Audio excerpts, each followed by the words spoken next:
ನಮಸ್ಕಾರ ಎಲ್ಲರಿಗೂ. Crime stories Kannada ಚಾನಲ್ಗೆ ಸ್ವಾಗತ. ಇವತ್ತು ನಿಮಗೆ ಹೇಳೋಕೆ ಹೊರಟಿರುವಂಥ ಕತೆ ಒಂದು ಭಯಾನಕವಾದದ್ದು.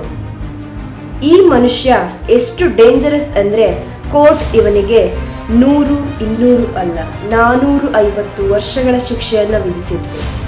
ಒಬ್ಬ ಎಂತಹ ಮನುಷ್ಯ ಅಂದರೆ ಜಗತ್ತಿನ ಯಾವುದೇ ಕೋರ್ಟ್ಗೆ ಅರ್ಥವಾಗಿರಲಿಲ್ಲ.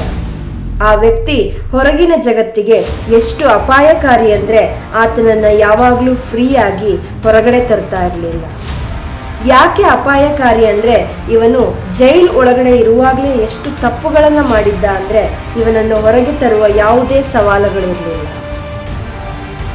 ಈ ಕತೆ ನಿಕೋ ಜೆನ್ಕಿನ್ಸ್ ಮತ್ತು ಇವರನ್ನು ಜಗತ್ತಿನ ಅತಿ ಹೆಚ್ಚಿನ ಅಪಾಯಕಾರಿ ವ್ಯಕ್ತಿ ಎಂದು ನಂಬ್ತಾರೆ. ನಿಮಗೆ ಗೊತ್ತಾ, ಇವನು ಜೈಲಲ್ಲಿ ಮಾತ್ರ ಅಲ್ಲ, ಇಂಟರ್ನೆಟ್ಟಲ್ಲಿ ಕೂಡ ತುಂಬ ಫೇಮಸ್. ಯಾಕೆ ಅಂದರೆ ಇವನು ಕ್ಯಾಮ್ರಾ ಮುಂದೆ ಬಂದು ಲುಕ್ ಹೇಗೆ ಕೊಡ್ತಾನೆ ಅಂದರೆ ಅದನ್ನು ನೋಡಿ ಅನಿಸುತ್ತೆ ಇವನು ಯಾರನ್ನು ನೋಡಿದ್ರೂ ಅವರನ್ನೇ ಕೊಲೆ ಮಾಡ್ತಾನೆ ಅಂತ. ಈಗ ನಿಜಾಂಶವನ್ನು ತಿಳಿದುಕೊಳ್ಳೋಣ ಬನ್ನಿ. 450 ವರ್ಷಗಳ ಕಾಲ ಜೈಲಿನಲ್ಲಿ ಕೈದಿಯಾಗಿದ್ದರೆ ನೀವು ಏನೆಲ್ಲ ಮಾಡಬಹುದು? ನಾನು ಹೇಳುವುದೇನೆಂದರೆ ನಿಕೋ ಜೀವನ ಯಾವಾಗಲೂ ಕಷ್ಟದಿಂದ ಕೂಡಿತ್ತು. ಚಿಕ್ಕ ವಯಸ್ಸಿನಲ್ಲಿಯೇ ಈ ಹುಡುಗ ಅವನ ಜೀವನದಲ್ಲಿ ಎಂತೆಂಥ ವಿಷಯಗಳನ್ನು ನೋಡಿದ್ದ ಅಂದರೆ ಅದನ್ನು ನೀವು ಊಹಿಸಲು ಸಾಧ್ಯವಿಲ್ಲ. ಯಾಕೆ ಅಂದರೆ ಈ ಹುಡುಗನ ಕುಟುಂಬ ವೃಕ್ಷ ಅಂದರೆ ಫ್ಯಾಮಿಲಿ ಟ್ರೀ ನೋಡಿ. ಅವನ ಹತ್ತಿರದ ಕುಟುಂಬದ ಸದಸ್ಯರಾದ ತಾಯಿ, ತಂದೆ ಮತ್ತು 3 ಅಕ್ಕ ತಂಗಿಯಂದಿರು ಜೊತೆಗೆ ಚಿಕ್ಕಮ್ಮ, ಚಿಕ್ಕಪ್ಪ ಎಲ್ಲರೂ ಕೂಡ ದೇಶದ ಚಿರಪರಿಚಿತ ಅಪರಾಧಿಗಳಾಗಿದ್ರು. ಆದರೆ ಇವರೆಲ್ಲರಲ್ಲಿ ಸ್ವಲ್ಪ ಜಾಸ್ತಿ ವಿಷಯ ಎದ್ದು ಹೊರಗೆ ಬಂದದ್ದು ನಿಕೋನದ್ದು. ಪದೇ ಪದೇ ಅವನು ಅರೆಸ್ಟ್ ಆಗಿ ಜುವೆನೈಲ್ ಕಸ್ಟಡಿ ಅಥವಾ ಮೆಂಟಲ್ ಹಾಸ್ಪಿಟಲ್ನಲ್ಲಿ ಸೇರಿಸಲಾಗಿತ್ತು. ಯಾಕಂದ್ರೆ ಕುಟುಂಬದ ಪರಿಸ್ಥಿತಿ ನೋಡಿ ಅವನು ತನ್ನ ಮಿತಿಯನ್ನು ಮೀರಿದ್ದ. 6 ವರ್ಷದಲ್ಲೇ ಒಂದು ಹ್ಯಾಂಡ್ ಗನ್ ಅನ್ನು ತನ್ನ ಸ್ವಂತ ಹಣದಿಂದ ಕೊಂಡುಕೊಂಡಿದ್ದ. ಈ ಗನ್ ಖರೀದಿಸಿದ್ದು ಯಾಕಂದ್ರೆ ಶಾಲೆಯಲ್ಲಿ ಅವನಿಗೆ ಹೆಸರು ಮಾಡಲು.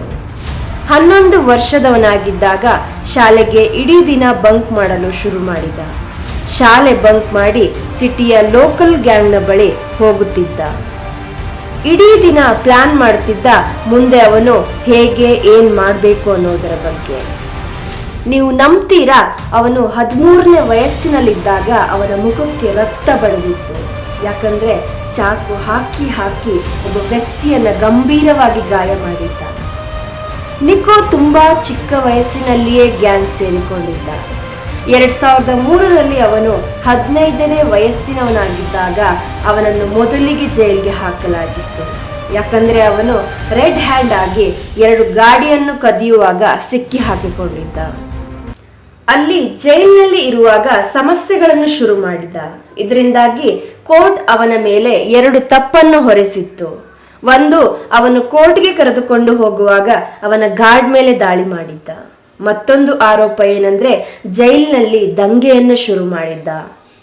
ಆದರೆ ಇದರ ನಂತರ ಜಡ್ಜ್ ತೆಗೆದುಕೊಂಡ ನಿರ್ಣಯದಿಂದಾಗಿ ತುಂಬಾ ಜನರ ಜೀವನ ನರಕವಾಗಿತ್ತು. ಯಾಕಂದ್ರೆ ಅಲ್ಲಿ ಇವನಿಗೆ ಶಿಕ್ಷೆ ಬೇರೆ ಬೇರೆಯಾಗಿ ವಿಧಿಸಲಾಗುತ್ತಿತ್ತು. ಅದು ಈಗ ಒಂದೇ ಸರಿಯಲ್ಲಿ ವಿಧಿಸಲಾಗಿತ್ತು. ಅರ್ಥ ಏನಂದ್ರೆ 10 ವರ್ಷಗಳು ಮಾತ್ರ ಜೈಲಿನಲ್ಲಿ ಇವನು ಇರಬೇಕಿತ್ತು. ಸ್ವಲ್ಪ ಮುಂದೆ ಹೋಗಿ ಮಾತನಾಡೋದಾದ್ರೆ 2013ರಲ್ಲಿ ಕೊನೆಯದಾಗಿ ನಿಕೋ ಜೈಲಿನಿಂದ ಹೊರಗೆ ಬಂದಿದ್ದ. ಸಾಮಾನ್ಯವಾಗಿ ಜೈಲಿಗೆ ಹೋಗಿ ಹೊರಬಂದವರು ಬದಲಾಗುತ್ತಾರೆ, ಇಲ್ಲ ಅಂದ್ರೆ ಇನ್ನೂ ಕ್ರೂರಿಯಾಗುತ್ತಾರೆ. ಇಲ್ಲಿ ನಿಕೋ 2ನೇ ಆಪ್ಷನ್ ಅನ್ನು ಆಯ್ಕೆ ಮಾಡಿಕೊಂಡಿದ್ದ. ಇಲ್ಲಿಂದ ಅವನಲ್ಲಿ ಕೊಲೆ ಮಾಡುವಂತಹ ಬೆಂಕಿ ಹುಟ್ಟಿಕೊಂಡಿತ್ತು. ಇಲ್ಲಿಂದ ಅವನಿಗೆ ಕಿಲ್ಲಿಂಗ್ ಮಿಷನ್ ಎನ್ನುವ ಹೆಸರನ್ನು ಕೂಡ ಕೊಡಲಾಯಿತು. ನಾನು ಹೇಳುವುದೇನೆಂದ್ರೆ ಈ ಎಲ್ಲ ವಿಷಯಗಳನ್ನು ತುಂಬಾ ಮೊದಲೇ ನಿಲ್ಲಿಸಬಹುದಾಗಿತ್ತು. ಅವತ್ತು ಆ ಜಡ್ಜ್ ಶಿಕ್ಷೆಯನ್ನು ವಿಧಿಸಿದ್ರೆ. ಯಾಕಂದ್ರೆ ಈಗ ಕೂಡ ಶಿಕ್ಷೆ ಮುಂದುವರಿಯುತ್ತಿತ್ತು. ಹಾಗೆಯೇ ಜೈಲಿನಿಂದ ಹೊರಬಂದು 11 ದಿನಗಳ ನಂತರ ನಿಕೋ ಅಪರಿಚಿತ 2 ಮೇಲೆ ಗೋಲಿ ಚಲಾಯಿಸ್ತಾನೆ. ಅವರ ಹೆಸರು ಜೊಹಾನ್ ಮತ್ತು ಜಾರ್ಜ್ ಆಗಿತ್ತು. ಆದರೆ ಇಲ್ಲಿ ಎಲ್ಲಕ್ಕಿಂತ ಆಶ್ಚರ್ಯಪಡುವ ವಿಷಯ ಏನಂದ್ರೆ ನಿಕೋ ಅವನ ಸ್ವಂತ ಅಕ್ಕ ತಂಗಿಯರ ಜೊತೆ ಸೇರಿ ಆ 2 ಜನರ ಕೊಲೆಯನ್ನ ಮಾಡಿದ್ದ. ಅವನ ಅಕ್ಕ ತಂಗಿಯಂದಿರು ಆ ಎರಡೂ ಜನರನ್ನ ಹಿಂಬಾಲಿಸಿ ಅವರ ಲೊಕೇಶನ್ ಅನ್ನು ನಿಕೋ ತನಕ ತಲುಪಿಸುತ್ತಿದ್ರು. ಪಾಪದ ಆ ಇಬ್ಬರ ತಲೆಗೆ ಗೋಲಿ ಚಲಾಯಿಸಿದ್ದನು ಮತ್ತು ಅವರ ಪರ್ಸನ್ನು ಕದಿಯಲಾಗಿತ್ತು. ಇಷ್ಟೇ ಅಲ್ಲ, ಮತ್ತೆ 8 ದಿನದ ನಂತರ ಗನ್ ಎತ್ತಿಕೊಂಡ. ಅದೇ ದಿನ ಒಬ್ಬ ಅಪರಾಧಿ ಜೈಲಿನಲ್ಲಿ ಶಿಕ್ಷೆ ಮುಗಿಸಿ ಹೊರಗೆ ಬಂದಿದ್ದ. ಅವನನ್ನು ಕೂಡ ಶೂಟ್ ಮಾಡಿ ಕೊಲೆ ಮಾಡಿದ್ದ. ಆಶ್ಚರ್ಯ ಏನಂದ್ರೆ, ಯಾವ ವ್ಯಕ್ತಿಯನ್ನು ನಿಕೋ ಕೊಲೆ ಮಾಡಿದ್ದ ಅವನು ಜೈಲಿನ ಒಳಗೆ ನಿಕೋನ ಒಳ್ಳೆಯ ಫ್ರೆಂಡ್ ಆಗಿದ್ದ. ಅವನ ಹೆಸರು ಕರ್ಟಿಸ್ ಬ್ಯಾಡ್ಫೋರ್ಡ್ ಆಗಿತ್ತು.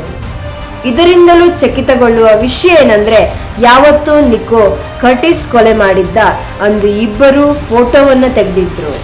ಈ ವಿಷಯ ಹೇಗಿತ್ತು ಅಂದ್ರೆ, ತುಂಬಾ ಹತ್ತಿರದ ಫ್ರೆಂಡ್ ಅನ್ನು ಕೂಡ ನಂಬಲು ಆಗೋದಿಲ್ಲ ಅನ್ನೋ ಹಾಗೆ. ಈ ಕೊಲೆಯ ಹಿಂದೆ ಇರುವ ಕಾರಣ ತುಂಬಾ ಸಾಮಾನ್ಯವಾಗಿತ್ತು. ಯಾಕಂದ್ರೆ 6 ತಿಂಗಳ ಹಿಂದೆ ನಿಕೋ ಮನೆಯ ಮೇಲೆ ಶೂಟ್ ಮಾಡಲಾಗಿತ್ತು. ಈ ವಿಷಯವಾಗಿ ಅವನ ಸಿಸ್ಟರ್ ಹೇಳ್ತಾಳೆ ನಿಕೋಗೆ, ಈ ಶೂಟ್ನಲ್ಲಿ ಕರ್ಟಸ್ನ ಕೈಚಳಕವೂ ಇದೆ. ಇದರಿಂದಾಗಿ ಎಲ್ಲ ಅಣ್ಣ ತಂಗಿಯಂದಿರು ಸೇರಿಕೊಂಡು ಕರ್ಟಸ್ಗಾಗಿ ಒಂದು ಹಳ್ಳ ತೋಡಿದ್ರು. ಅವನಿಗೆ ಹೇಳಿದ್ರು ಏನಂದ್ರೆ, ಇವತ್ತು ರಾತ್ರಿ ದರೋಡೆ ಮಾಡುವುದಾಗಿ. ಆದರೆ ಯೋಜನೆಯ ಪ್ರಕಾರ ಎಲ್ಲರೂ ಸೇರಿಕೊಂಡು ಕರ್ಟಸ್ನನ್ನು ಕೊಲೆ ಮಾಡ್ತಾರೆ ಮತ್ತು ಸ್ವಲ್ಪ ದಿನ ಶಾಂತಿಯಿಂದ ಇರ್ತಾರೆ. ಮತ್ತೆ ನಿಕೋ ಮಾರ್ಕೆಟ್ನಲ್ಲಿ ಒಂದು ಬಾರಿ ಬಂದಿದ್ದ. ಆಗ ಅವನು ಹೈವೇಯಲ್ಲಿ ಹೋಗುತ್ತಿದ್ದ SUV ಗಾಡಿಯನ್ನು ನಿಲ್ಲಿಸಿ ಅಲ್ಲಿ ಕೂತಿದ್ದ ಮಹಿಳೆಗೆ 4 ಬಾರಿ ಗೋಲಿ ಹಾರಿಸಿದ್ದ. ಆ ಮಹಿಳೆ 3 ಮಕ್ಕಳ ತಾಯಿಯಾಗಿದ್ಲು ಮತ್ತು ಆಕೆಯ ಹೆಸರು ಆಂಡ್ರಿಯಾ ಕ್ರೀವರ್ ಆಗಿತ್ತು. ಮತ್ತೆ ಒಂದು ಸರಿ ನಿಕೋ ಪರಿವಾರ ಇದರಲ್ಲಿ ಭಾಗಿಯಾಗಿತ್ತು. ಈ ಸರಿ ಯಾರು ಅಂದ್ರೆ, ಅವನ ಸ್ವಂತ ಚಿಕ್ಕಪ್ಪ ಆಗಿದ್ದ. ಅವನ ಹೆಸರು ವಾರೆನ್ ಲೇವ್ರಿನ್ ಆಗಿತ್ತು. ಇಲ್ಲಿಯವರೆಗೂ ನಾವು ನೋಡಿದ್ದು ಏನಂದ್ರೆ, ನಿಕೋ ಅವನ ಅಕ್ಕ ತಂಗಿಯಂದಿರು ಮತ್ತು ಚಿಕ್ಕಪ್ಪ ಅವನ ಸಂಪೂರ್ಣ ಬೆಂಬಲ ನೀಡುತ್ತಿದ್ದರು. ಇದರಲ್ಲಿ ಇನ್ನೊಬ್ಬ ವ್ಯಕ್ತಿಯು ಭಾಗಿಯಾಗಿದ್ದ. ಬೇರೆ ಯಾರೂ ಅಲ್ಲ, ಅವನ ಸ್ವಂತ ತಾಯಿಯಾಗಿದ್ಲು. ಅವಳ ಹೆಸರು ಲಾರಿನ್ ಜಾಂಕಿಂಗ್ ಆಗಿತ್ತು. ಅವನ ತಾಯಿ ಎಲ್ಲದಕ್ಕೂ ಮೊದಲು ಶೂಟ್ನಲ್ಲಿ ನಿಕೋಗೆ ಗೋಲಿಯನ್ನು ತುಂಬಿ ಸಪ್ಲೈ ಮಾಡ್ತಿದ್ಲು. ಅವಳಿಗೆ ನಿಕೋ ಈಗ ಏನು ಮಾಡುತ್ತಾನೆ ಅನ್ನೋದರ ಬಗ್ಗೆ ಎಲ್ಲ ತಿಳಿದಿತ್ತು. ಇಷ್ಟೆಲ್ಲ ಆದ ನಂತರ ನಿಕೋನನ್ನು ಮತ್ತೆ ಅರೆಸ್ಟ್ ಮಾಡಲಾಗುತ್ತೆ ಮತ್ತು ಪೊಲೀಸ್ ಎನ್ಕ್ವೈರಿಯಲ್ಲಿ ಕುಳಿತುಕೊಂಡಾಗ ತಿಳಿಯುತ್ತೆ, ಸಿಟಿಯಲ್ಲಿ ಆಗಿರುವ ಎಲ್ಲ ಕೊಲೆಗಳು ಈ ಮಹಾನುಭಾವ ಮಾಡಿರುವುದು ಎಂದು. ಈಗ ನಿಕೋಗೆ ಮತ್ತೆ ಜೈಲಿನಲ್ಲಿ ಹಾಕಲಾಗಿತ್ತು. ಯಾಕಂದ್ರೆ ಅವನು ಬೇಗನೆ ಅವನ ಅದೇ ರೂಪವನ್ನ ಭಯಂಕರವಾಗಿ ತೋರಿಸಲು ಶುರು ಮಾಡಿದ. 8 ಗಂಟೆಗಳ ಎನ್ಕ್ವೈರಿಯಲ್ಲಿ ನಿಕೋ ಒಪ್ಪಿಕೊಂಡಿದ್ದು ಏನಂದ್ರೆ, ಸಿಟಿಯಲ್ಲಿ ಆಗಿರುವ 4 ಕೊಲೆಗಳನ್ನು ಅವನೇ ಮಾಡಿರುವುದಾಗಿ. ಮತ್ತು ಅದರ ಜೊತೆಗೆ ಅವನು ಹೇಳುವುದೇನೆಂದ್ರೆ, ಈ ಎಲ್ಲಾ ಕೊಲೆಗಳನ್ನು ದೇವರಿಗೆ ಬಲಿ ಕೊಟ್ಟಿರುವುದಾಗಿ. ಕ್ಯಾಮ್ರಾ ಮುಂದೆ ಹೇಳುವುದು ಏನಂದ್ರೆ, ಆ ದೇವರು ಅವನ ಕನಸಿನಲ್ಲಿ ಬಂದು ಹಾಗೆ ಮಾಡಲು ಹೇಳುತ್ತಾರೆ ಅಂತ. ಈಗ ಇಲ್ಲಿ ಕೋರ್ಟ್ ಬಯಸಿದ್ದು ನಿಕೋಗೆ ಮೃತ್ಯುದಂಡ ಕೊಡಬೇಕು ಎಂದು.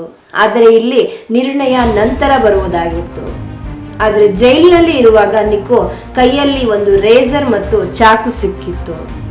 ಇದರ ನಂತರ ಅವನು ಒಂದು ರಾತ್ರಿ ಅಲ್ಲಿಯೇ ಕುಳಿತುಕೊಂಡು ಅವನ ಚೀಕನ್ನು 2 ಭಾಗವಾಗಿ ಹರಿದಿದ್ದ. ಯಾಕಂದ್ರೆ ಅವನು ಹಾವಿನ ಹಾಗೆ ಕಾಣಲು ಹಾಗೆ ಮಾಡಿದ್ದ. ಅವನು ಮತ್ತೂ ಖುಷಿ ಪಡಲು ಅವನ ಗುಪ್ತಾಂಗವನ್ನು ಕತ್ತರಿಸುತ್ತಾನೆ. ಅಲ್ಲಿ ಅವನು ಗುಪ್ತಾಂಗವನ್ನು ಒಂದು ಹಾವಿನ ಹಾಗೆ ಮಾಡಲು ಹೊರಟಿದ್ದ. ಈ ಎಲ್ಲಾ ವಿಷಯಗಳು ಜೈಲಿನಲ್ಲಿ ಆಗುತ್ತಿರುವುದನ್ನು ನೋಡಿ ಎಲ್ಲರೂ ಹೇಳ್ತಾರೆ, ಯಾವುದೇ ಮನುಷ್ಯನ ಮಾನಸಿಕ ಆರೋಗ್ಯ ಸರಿ ಇದ್ದರೆ ಈ ರೀತಿಯ ಕೆಲಸ ಯಾವಾಗಲೂ ಮಾಡುವುದಿಲ್ಲ ಎಂದು. ನಂತರ ಜಡ್ಜ್ ಪೊಲೀಸರನ್ನು ಲೈನ್ನಲ್ಲಿ ನಿಲ್ಲಿಸಿ ಕೇಳ್ತಾರೆ, ನೀವು ಇರುವಾಗಲೇ ಇವನ ಕೈಯಲ್ಲಿ ಬ್ಲೇಡ್ ಮತ್ತು ರೇಸರ್ ಎಲ್ಲಿಂದ ಬಂತು ಎಂದು. ಜೈಲರ್ ತಲೆ ತಗ್ಗಿಸ್ತಾರೆ, ಯಾಕಂದ್ರೆ ಅವನಿಗೆ ಏನೂ ಗೊತ್ತಿರಲಿಲ್ಲ. ಹಾಗೆ ಹೇಳ್ತಾನೆ, ಮುಂದಿನ ದಿನಗಳಲ್ಲಿ ಹೀಗೆ ಆಗುವುದಿಲ್ಲ ಎಂದು ನಾನು ಈ ಜವಾಬ್ದಾರಿಯನ್ನು ತೆಗೆದುಕೊಳ್ಳುವುದಿಲ್ಲ. ನಿಜಾಂಶ ಏನಂದ್ರೆ, ಜಗತ್ತಿನ ಎಲ್ಲಾ ಜೈಲಿನಲ್ಲಿ ಇರುವ ಕೈದಿ ಯಾವುದೋ ಸಹಾಯದ ಮುಖಾಂತರ ಚಿಕ್ಕ ಪುಟ್ಟ ವಸ್ತುಗಳನ್ನ ಕಳ್ಳತನ ಮಾಡಿ ಹೊರಗಿನಿಂದ ಜೈಲಿನ ಒಳಗೆ ತರಿಸ್ಕೊಳ್ತಾರೆ. ಹಾಗೆ ಈತ ಹೇಗೆ ಮಾಡಿದ? ಯಾಕಂದ್ರೆ ಇವನಿಗೆ ಜೈಲಿನಲ್ಲಿ ಶಿಕ್ಷೆ ಹೇಗಿತ್ತು ಅಂದ್ರೆ ಹೆಚ್ಚಿನ ಸಮಯ ದಿನದಲ್ಲಿ ಇವನು ಸೆಲ್ನ ಒಳಗೆ ಇರಬೇಕಿತ್ತು, ಗೋಡೆಗಳ ನಡುವೆ. ಪ್ರತಿ 15 ನಿಮಿಷಕ್ಕೆ ಇವನ ಮೇಲೆ ಪೊಲೀಸ್ ಕಣ್ಣಿಟ್ಟಿದ್ದರು. ಜೊತೆಗೆ ಸಿಸಿ ಕ್ಯಾಮೆರಾ ಫಿಕ್ಸ್ ಮಾಡಲಾಗಿತ್ತು ಇವನನ್ನು 24 ಗಂಟೆಗಳ ಕಾಲ ಚೆಕ್ ಮಾಡಲು. ಹಾಗೆಯೇ ಇವನಿಗೆ ಬೇರೆ ಕೈದಿಗಳ ಜೊತೆಗೆ ಮಾತನಾಡುವ ಹಕ್ಕು ಇರೋದಿಲ್ಲ. ಇಲ್ಲಿ ತನಕ ನೀವು ತುಂಬಾ ವಿಚಿತ್ರ ವಿಷಯಗಳನ್ನು ಕೇಳಿದ್ದೀರಿ. ಹಾಗೆಯೇ ಇನ್ನೊಂದು ವಿಷಯ ಕೇಳಿ ಅದು ನಿಮಗೆ ಶಾಕ್ ಆಗಬಹುದು. ನಿಕೋನ ಕೈಗೆ 7 ಕೀಗಳು ಸಿಕ್ಕಿದ್ದವು ಮತ್ತು ಒಂದೊಂದಾಗಿ ಅದನ್ನು ಇವನು ತಿಂದು ಬಿಟ್ಟನು. ಯಾಕಂದ್ರೆ ಆ ಕೀಗಳನ್ನು ಮುಂದಿನ ದಿನಗಳಲ್ಲಿ ಅವನು ಬಳಸಿಕೊಳ್ಳುವ ಪ್ಲಾನ್ ಇತ್ತು. ಆದರೆ ಗೊತ್ತಿಲ್ಲ ಅವನು ಹೇಗೆ ಮರೆತ ಎನ್ನುವುದು.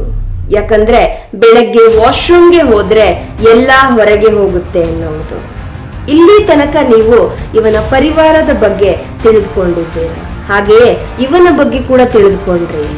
ಇದರಿಂದಾಗಿ ನೀವು ಅಂದಾಜು ಮಾಡಬಹುದು ಅಲ್ಲಿನ ಕೋರ್ಟ್ ಇವನಿಗೆ ಶಿಕ್ಷೆ ಕೊಡುವುದರಲ್ಲಿ ಸೋತಿತು ಎಂದು. ನಿಮ್ಗೆ ಅನಿಸಬಹುದು ನಿಕೋ ಒಬ್ಬ ಹುಚ್ಚ ಎಂದು. ಆದರೆ ಅವನ ದೇಶದ ಎಲ್ಲಾ ಮನೋವೈಜ್ಞಾನಿಕ ಡಾಕ್ಟರ್ ಅಂದ್ರೆ ಸೈಕ್ಯಾಟ್ರಿಸ್ಟ್ ಹತ್ತಿರ ತೋರಿಸಿದ್ದರು ಮತ್ತು ಅವರು ಎಲ್ಲರೂ ಹೇಳಿದ್ದು ಏನಂದ್ರೆ ಇವನು ಪರ್ಫೆಕ್ಟ್ ಎಂದು. ಅವನು ಈ ಎಲ್ಲಾ ಕಾರ್ಯವನ್ನು ಮಾಡುತ್ತಿದ್ದದ್ದು ಮೆಂಟಲ್ ಎಂದು ಪ್ರೂವ್ ಆಗಿ ಮೃತ್ಯುದಂಡದಿಂದ ಬಚಾವಾಗಲು. ಇವನು ನಿಜವಾಗಿಯೂ ಇವನ ಜೀವನಕ್ಕೋಸ್ಕರ ಹೋರಾಡ್ತಿದ್ದ. ಈಗ ನಮ್ಗೆ ಗೊತ್ತು ಕೋರ್ಟಲ್ಲಿ ಕೇಸ್ ತುಂಬಾ ನಿಧಾನವಾಗಿ ಮೂವ್ ಆಗುತ್ತೆ ಎಂದು. ಮತ್ತು ಹಾಗೆ ಎನಿಸಿತ್ತು ಅಂದ್ರೆ ಈ ಕೇಸ್ನ ವಾದ ವಿವಾದದಲ್ಲಿ ನಿಕೋ ಬಚಾವ್ ಆಗ್ತಾರೆ ಮೃತ್ಯುದಂಡದಿಂದ ಎಂದು. ಆದರೆ ಒಂದು ದಿನ 2017ನೇ ಮೇ ತಿಂಗಳಲ್ಲಿ ನಿಕೋ ಮೇಲೆ ಕೊನೆಯ ನಿರ್ಧಾರವನ್ನು 3 ಜನ ಜಡ್ಜ್ ಕೋರ್ಟ್ನಲ್ಲಿ ಹೇಳ್ತಾರೆ. ಎಲ್ಲರೂ ಊಹಿಸಿದ್ದು ಏನಂದ್ರೆ 3 ಜನ ಜಡ್ಜ್ ಸೇರಿ ಮೃತ್ಯುದಂಡ ಶಿಕ್ಷೆಯನ್ನ ವಿಧಿಸ್ತಾರೆ ಎಂದು. ಆದರೆ ಮೃತ್ಯುದಂಡ ಶಿಕ್ಷೆ ನೀಡಲು 3 ಜನರ ಸಮ್ಮತಿ ಬೇಕಿತ್ತು. ಕೊನೆಯದಾಗಿ ತುಂಬಾ ವರ್ಷಗಳ ನಂತರ ನಿಕೋಗೆ ತೀರ್ಪು ಸಿಕ್ಕಿತ್ತು. ಅದು ಏನಂದ್ರೆ ಡೆತ್ ಪೆನಾಲ್ಟಿ. ಜೊತೆಗೆ ಜಡ್ಜ್ ಏನು ಹೇಳಿದ್ರು ಅಂದ್ರೆ ಯಾವುದೋ ಕಾರಣಕ್ಕಾಗಿ ಡೆತ್ ಪೆನಾಲ್ಟಿ ಸ್ಟಾಪ್ ಆದ್ರೆ ನಿಕೋಗೆ ಮತ್ತೆ 4.5 ವರ್ಷ ಜೈಲಿನಲ್ಲಿ ಇರಬೇಕಾಗುತ್ತೆ. ಇಲ್ಲಿಯವರೆಗೆ ನೀವು ತಿಳಿದುಕೊಂಡಿದ್ದು ಒಬ್ಬ ನಿಕೋ ಜೆನ್ಕಿನ್ಸ್ನ ಭೀಕರ ಕಥೆ. ದಯವಿಟ್ಟು ನಿಮ್ಮೆಲ್ಲರಿಗೂ ಈ ಕಥೆ ಇಷ್ಟ ಆಗಿದ್ರೆ ಲೈಕ್ ಮಾಡಿ, ಶೇರ್ ಮಾಡಿ ಮತ್ತು ಸಬ್ಸ್ಕ್ರೈಬ್ ಮಾಡಿ. ಧನ್ಯವಾದಗಳು.